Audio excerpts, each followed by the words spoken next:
Bechukotai deals with the concepts of reward and punishment in a most direct and at moments shocking fashion. As Bechukotai begins, Moses is still on Mount Sinai, still talking to God about all the things that have been keeping them busy in the book of Vayikra: priests, holiness, purity.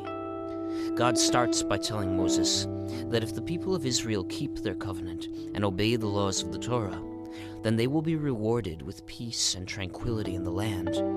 But if they defy the divine will, then they will be punished with terrible curses. The Torah speaks briefly about the rewards: rain in its season, plentiful crops, and all the good things that a farming people could ask for, before going on to list several dozen horrifying punishments, the likes of which are almost too unseemly to mention in polite company. Among the curses are fever, sores, homicidal wild animals, starvation, exile from the land, and worst of all, cannibalism of one's own children. God ends the list of curses by foreseeing the people punished by an exile from the land, but states that in the midst of this exile, God's presence will still dwell among them. And God will remember the covenant with their ancestors, Abraham and Isaac and Jacob, and will not completely forsake them. At this point, there is an abrupt shift in the tone of the text. The rest of Bechukotai deals with a kind of taxation code, enumerating who must bring what as an offering to the priests.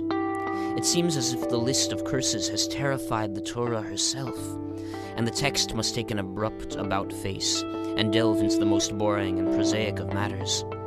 But the list of curses still haunts us. The specificness of the curses and their lack of connection to specific crimes has presented a problem to interpreters of the Torah throughout the ages. It is hard to imagine what crime deserves the punishment of a parent being forced to eat his or her own children.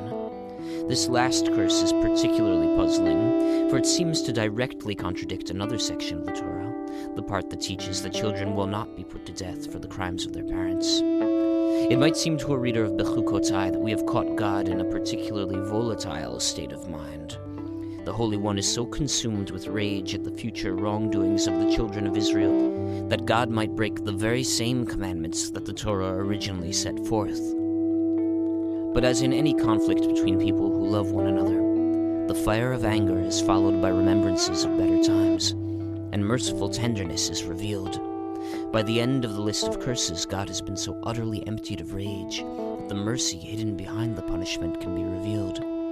Staring at the image that the curses conjure of the children of Israel, broken-hearted and flailing in the midst of their suffering, opens up a passageway to forgiveness and to remembering the past love that God felt for the holy ancestors, whose merits still act to protect their children. During these chapters of the book of Vayikra, or Leviticus, God has shared much technical knowledge about holiness, purity, and priesthood. As we move on, we can look at each other with pride and say, Chazak, Chazak, Venit Chazek. Be strong, and may we be strengthened.